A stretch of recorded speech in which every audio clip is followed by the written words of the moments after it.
नमस्कार. Know everything या YouTube चॅनलमध्ये मी तुमचे मनापासून सहर्ष स्वागत करते. मित्रांनो, वातावरणामध्ये बदल झाल्यामुळे जर तुम्हाला खोकला येत असेल, तुमच्या छातीमध्ये कफ साठला असेल, तुमच्या छातीमध्ये जो साठलेला चिकट स्राव आहे तो जर तुमच्या छातीतून बाहेर पडत नसेल, त्यामुळे वारंवार तुम्हाला खोकला येत असेल, कफ झाल्यामुळे छातीमध्ये जळजळ होत असेल, छातीमध्ये दुखत असेल, तर मित्रांनो, छातीतील कफ पूर्णपणे बाहेर काढण्यासाठी, त्याचबरोबर घशामध्ये जर इन्फेक्शन झालं असेल, वारंवार घशाला सूज येत असेल, खोकल्यामुळे तुम्ही जर त्रस्त असाल, तर मित्रांनो, आजचा हा जो उपाय आहे तो तुम्हाला 100% इफेक्टिव्ह असा हा उपाय ठरणार आहे. तर त्यासाठी आपल्याला लागणार आहे एक पिकलेली केळी, तर 2 काळी मिरी लागणार आहेत आणि आपल्याला त्यासाठी 1 चमचा मध लागणार आहे. तर आपण सुरुवातीला ही जी काळी मिरी आहे ती कुटून घेऊया, त्याची आपण पावडर बनवून घेणार आहोत.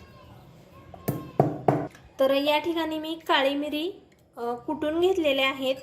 काळी मिरीमध्ये अँटी इन्फ्लेमेटरी प्रॉपर्टीज मुबलक प्रमाणामध्ये असतात, त्यामुळे आपल्या घशातील इन्फेक्शन पूर्णतः बरे होते. छातीमध्ये साठलेला जो कफ आहे तो कफ पूर्णपणे पातळ होतो आणि पातळ झाल्यामुळे कफ खोकला देखील आपला कमी होतो. तर आता आपण उपायाला सुरुवात करूया. तर मित्रांनो, या ठिकाणी मी 1 पिकलेली केळी घेतलेली आहे. या उपायासाठी आपल्याला जास्तीत जास्त पिकलेली केळी घ्यायची आहे. आपण केळी खाल्ल्यानंतर जर पाणी पिणे पूर्णतः टाळलं आणि सकाळी उपाशीपोटी जर तुम्ही केळी खाल्ली नाहीत, तर मित्रांनो, तुम्हाला या उपायाचा कुठल्याही प्रकारचा त्रास जाणवणार नाही.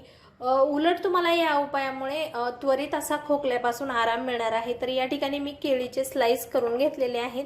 तर या ठिकाणी ज्या 2 काळी मिरी मी घेतलेल्या आहेत, त्या एका केळीसाठी 2 काळी मिरी एवढं जे प्रमाण आहे ते परफेक्ट आहे.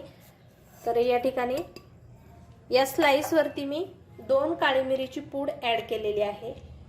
जर तुम्ही लहान मुलांना देणार असाल तर त्यावेळेस तुम्ही मात्र 1 काळी मिरी ऍड करायची आहे आणि आपण त्यामध्ये 1 चमचा मध ऍड करायचा आहे.